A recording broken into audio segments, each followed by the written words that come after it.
안녕하세요. 5월 10일 수요일입니다. 오늘은 민수기 26장 1절부터 51절까지입니다. 너무 기니까 1절부터 4절까지만 제가 읽고 같이 말씀 나누도록 하죠. 연병 후에 여호와께서 모세와 제사장 아론의 아들 엘르아살에게 말씀하여 이르시되 이스라엘 자손의 온 회중의 총수를 그들의 조상의 가문을 따라 조사하되 이스라엘 중에 20세 이상으로 능히 전쟁에 나갈 만한 모든 자를 계수하라 하시니 모세와 제사장 엘르아살이 여리고 맞은편 요단가 모압 평지에서 그들에게 전하여 이르되 여호와께서 애굽 땅에서 나온 모세와 이스라엘 자손에게 명령하신 대로 너희는 20세 이상 된 자를 계수하라 하시니라. 아멘. 네, 거의 뭐 본문 좀 길어도 다 읽는 편인데 오늘 많이 길어서 읽다 보면 시간이 너무 많이 지날 것 같아서 성경 본문은 텍스트로 같이 그 아래다 넣어둘 테니까요. 함께 필요하시면 보고요. 그렇게 말씀 나누도록 하겠습니다. 오늘 두 번째 인구조사를 합니다. 모압 평지에서 두 번째 인구조사를 하는데요. 민수기 1장에서 인구조사를 합니다. 첫 번째 인구조사를 하고 오늘 26장에서 두 번째 인구조사를 하나님 명령하시죠. 출애굽 후에 그 2년 2월 1일에 첫 번째 인구조사가 있었고요. 지금은 이제 광야 생활 거의 마지막에 가나안 입성을 앞두고 그러니까 뭐 출애굽한 것으로 따지면 40년 하고도 이제 그 뒤 어디쯤 되는 그런 즈음에 두 번째 인구조사를 하게 됩니다. 첫 번째 인구조사는 출애굽한 사람들의 숫자를 세웠던 것이죠. 광야 생활과 뭐 그런 것들을 위해서 세웠고요. 두 번째는 가나안 입성과 이제 땅의 분배를 위해서 각 지파가 몇 명인지를 또 세웠던 것이죠. 첫 번째는 앞선 1차 첫 번째의 그 인구조사는 출애굽한 세대, 두 번째는 출애굽 이후에 이 광야에서 태어난 세대를 조사한 것이라고 한다면 이제 9세대가 다 죽고 이제 새로운 세대를 향해서 인구조사를 하고 그 새로운 세대가 하나님 말씀하신 대로 가나안에 들어가게 되겠죠. 자, 오늘 본문에 시작할 때 26장 1절에 연병 후에라고 시작합니다. 이 연병은 우리 바로 앞에서 어제 본 말씀에 바알보올의 사건으로 하나님께서 진노하셔서 연병을 이스라엘 가운데에 보내시고 2만 4천 명이 죽는 그런 일이 있었고 비느하스의 열심으로 그 하나님의 진노가 그 연병이 그치고 했던 그 이야기 기억하시죠? 그 연병 후에 하나님께서 이렇게 인구조사를 명령하셨다라고 이 연병 후에라고 굳이 쓴 것은 그들이 그러하였음에도 불구하고 그러니까 그렇게 불순종하고 행음하고 하나님께서 진노하실 만한 그런 일들을 하였음에도 불구하고 하나님은 하나님의 약속을 신실하게 지키신다라고 하는 그것을 한번 좀 생각해 볼 수 있는 그런 표현이지 않을까 생각해 봅니다. 20세 이상 된 남자의 수를 세웠죠. 머릿수를 센 겁니다. 그래서 전쟁에 참가할 수 있는 사람이 몇 명인지 각 지파마다 몇 명인지 잘 세워서 그 땅을 이제 가나안에 들어가서 어떻게 분배할 것인지에 대해서 기초 어떤 자료 이런 것으로 삼으려고 인구를 조사한 것이죠. 오늘 본문 바로 다음 52절과 그 54절쯤에 보면 하나님께서 그렇게 명령하십니다. 그 명수대로 땅을 나눠줄 것이다. 많은 지파에게는 많이 나눠줄 거고 적은 자들에게는 적은 기업을 나눌 것이다. 그렇게 말씀하시니까요. 이 인구조사는 그렇게 전쟁에 참가할 수 있는 사람과 땅의 분배에 관한 그런 이유로 하나님 명령하신 것이죠. 첫 번째 인구조사에서의 그 20세 이상 된 남자의 수는 60만 1,730명이었습니다.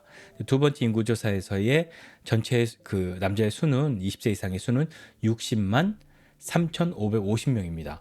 그러니까 숫자적으로는 계산상으로는 1,820명이 줄어든 것으로 그렇게 되어 있는데요.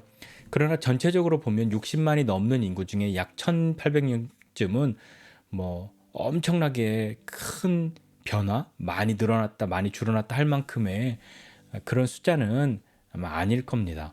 광야 생활 40년 속에서도 그들은 사라지지 않았고요. 그들의 그 규모를 유지할 수 있었다 하는 것에 의미를 좀 두어야 하겠죠. 생존하기 쉽지 않은 광야이지 않습니까? 그들이 광야 생활을 하려고 40년 동안 광야에서 살려고 애굽에서 뭔가를 많이 준비해 와서 40년 여행길을 준비해 온 것이 아니잖아요. 이렇게 많은 인원이 40년을 그것도 광야에서 살았다고 한 것은 정말 하나님의 은혜인 것이죠. 은혜와 도우심 없이는 불가능한 일 아니었겠습니까? 하나님이 먹이시고 입히시고 지키시고 보호하시고 하신 것이죠. 그들의 옷도 그들의 신발도 닳지 않았고요. 헤어지지 않았고요. 그리고 그들에게 먹을 것을 공급하셨단 말입니다. 이 인구조사 그 5절부터 51절까지 쭉 이렇게 보면 이 네 그룹으로 나누어서 조사하는데요. 그 성막이 이스라엘 진영이 행진할 때 네 그룹으로 나누지 않았습니까? 그대로 해서 조사를 하였고 눈에 띄는 것은 뭐냐? 므낫세 지파가 굉장히 많이 늘었고요. 반대로 시므온 지파가 굉장히 많이 줄어듭니다. 시므온 지파가 눈에 띄게 줄었다라고 하는 것은 이유가 뭘까요? 바로 그 어제 본 말씀 바알보올의 사건 때문에 이 시므온 지파가 크게 줄어들게 되죠. 그 비느하스의 그 어떤 그 의분을 갖게 된 그 하나님의 진노가 멈추게 된 그 계기가 그 누구였죠? 시므리가 이 시므온 지파 사람이었기 때문이죠. 그래서 시므온 지파가 많이 줄어들게 됩니다. 전체적인 말씀은 뭐 대략적인 것은 오늘 이 정도 이렇게 볼 수 있겠고요. 오늘 말씀 보면서 우리 좀 한 가지 생각해 보았으면 좋겠습니다. 우리 찬송가 많이 요즘엔 안 부르잖아요. 아는 찬송가만 부르고 하는데 혹시 이 찬송가 기억하십니까? 받은 복을 세어 보아라 라는 찬송가요.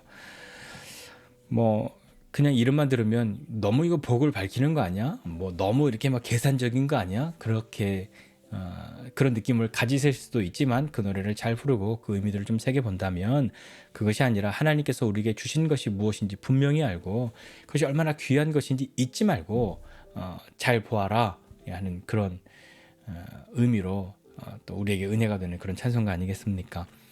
우리도 이스라엘 백성들과 같이 마치 광야의 생활을 하는 것만 같은 때가 있습니다. 이미 그렇게 지나왔다고 생각할 수도 있고요. 아니 난 지금 지나가고 있어 라고 생각할 수도 있고 나는 아직 안 지나간 것 같은데 좀 무섭다 두렵다 하는 생각을 가질 수도 있겠죠.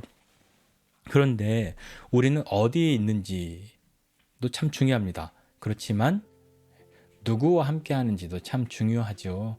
그런 이야기들 참 많이 하지 않습니까? 뭐 우리 많이 들었던 뭐 어떤 이야기 중에 하나, 뭐 어떤 신문사에서 어디에서부터 뭐 영국의 런던까지 가장 빠르게 가는 방법 어떤 거냐 이렇게 공모를 했더니 1등한 것이 가장 친한 친구와 함께 간다였다고 하는 것.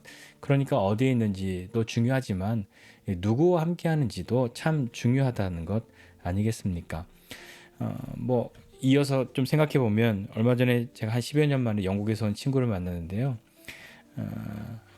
막 여러 가지 이야기 나누다가 야 세상 살면서 이런 일도 있어 그러면서 막 그간에 있었던 일들을 막 이야기할 때 그 친구가 이렇게 이야기했습니다. 그래 우리 뭐 영국에서 자주 하는 이야기가 있다 하면서 네가 뭘 할 수 있느냐가 중요한 게 아니라 네가 누구를 알고 있느냐가 중요하다. 그런 이야기 하면서 많이 웃고 공감하고 그랬는데 그것이 세상적인 기준과 가치로서의 이야기만 있다고 그렇게 볼 것이 아니라 한번 그 말을 어떤 신앙적인 그런 기준과 가치로 한번 생각해 보면 우리는 하나님 알고 하나님 믿고 그 하나님과 함께하고 있는 하나님의 백성 아닙니까? 그러니까 우리가 무엇을 할 수 있는지 너가 뭐 할 수 있는지 그것보다도 누구를 알고 있는지 중요하다라고 하는 말을 믿음으로 빗대어서 생각해 본다면 바울의 고백과 같이 내게 능력 주시는 자 안에서 내가 모든 것 할 수 있다라고 표현한 그것과 같은 것 아니겠습니까? 우리는 하나님과 함께하고 있는 하나님의 백성입니다.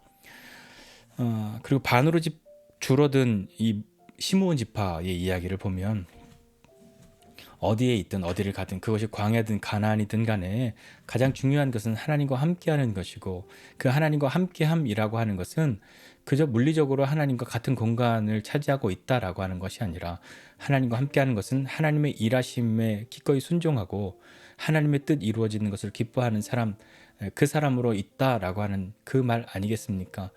그 말에 동의하지 않고 그저 하나님과 같은 공간 안에 있음 그것으로 하나님과 함께함이라고 정의를 내린다면 하나님과 함께 있지만 나는 내가 하고 싶은 대로 다 할 수 있어 라고 한다면 그것이 정말 하나님의 백성으로서의 가치, 정체성을 이야기하고 있는 것일까요? 아무리 가나안에 들어간들 하나님의 말씀에 순종하지 않고 하나님이 기뻐하시는 것에 관심 없고 하나님 무시하고 산다면 그 가나안이 그들에게 무슨 의미가 있겠습니까? 순종하며 사는 삶이 얼마나 귀한지 알고 그것을 깨닫고 살아야 하지 않겠습니까? 하나님의 백성은 하나님이 기뻐하시는 것으로 기뻐하고 하나님이 아파하시는 것으로 아파하는 사람이 하나님의 백성이라고 하는 것을 다시 한번 우리의 마음에 새겨야 할 겁니다. 그것이 억지로 그래 그냥 뭐 어쩔 수 없지 하는 그런 억지로 되는 것이 아니라 그것이 당연한 우리의 가치가 되고 우리의 믿음이 될 때 우리는 어디에 있든 하나님의 백성임을 기억하고 살아가는 사람, 그리고 모두가 우리가 하나님의 백성인 줄 아는 그런 삶을 살아가게 될 겁니다. 우리 사랑하는 우리 성도 여러분, 우리 지체님들, 우리의 받은 복은 무엇입니까? 하나님께서 나에게 주신 것은 무엇입니까? 한번 세어보십시오. 광야와 같은 시간을 지내고 있다라고 생각할 때, 그 시간을 지냈다라고 생각할 때, 아니 이제 그 광야가 나는 언젠가 다가올지도 몰라 하는 그런 막연한 두려움이 있다고 하여도 우리는 하나님과 함께함이 가장 귀한 줄 알고 믿음으로 살아가야 하겠습니다.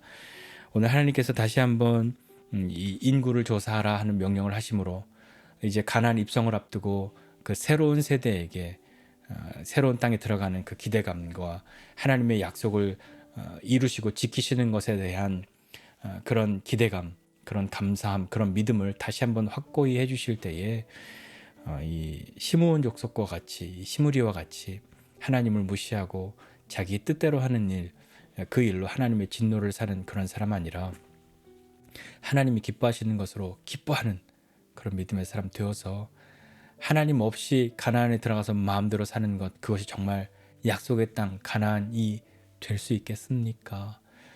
절대 결코 그렇지 않다라고 우리가 동의할 수 있다면 우리가 어디에 있든 무엇하든 하나님과 함께함, 그것이 우리에게 가장 귀한 은혜인 줄 알고 하나님과 함께함이 오늘도 우리에게 새로움을 주고 믿음을 더해주고 용기를 주고 우리를 격려해주는 그러한 시간들이 되면 좋겠습니다. 오늘 하루도 하나님과 함께함으로 하나님이 우리에게 주신 것 무엇인지 믿음으로 세어볼 수 있는 저와 여러분 모두가 되시기를 주님의 이름으로 부탁드립니다. 기도하겠습니다. 하나님 아버지, 은혜와 사랑을 감사드립니다. 하나님, 우리가 어디에 있든지 무엇하든지 하나님과 함께함이 우리의 우리됨을 지킬 수 있는, 우리의 우리됨을 나타내고 알릴 수 있는 것임을 기억하고 오늘도 주님과 함께하는 삶이 우리의 삶 되기를 소원합니다. 하나님 아버지, 하나님과 함께함으로 하나님의 말씀을 기억하고 또 하나님 앞에 나아가는 것이 우리에게 두렵고 막연한 의무로 있는 것이 아니라 하나님과 함께함이 우리에게도 기쁨과 감사가 되는 그런 믿음의 사람들 다 되도록 은혜를 더하여 주옵소서. 하나님께서 오늘 우리에게 주신 은혜와 복이 무엇인지 믿음의 눈으로 바라보고 감사함으로 헤아려 볼 수 있는 우리 모두가 되도록 은혜를 베풀어 주시옵소서. 감사드리고 예수님의 이름으로 기도드립니다. 아멘.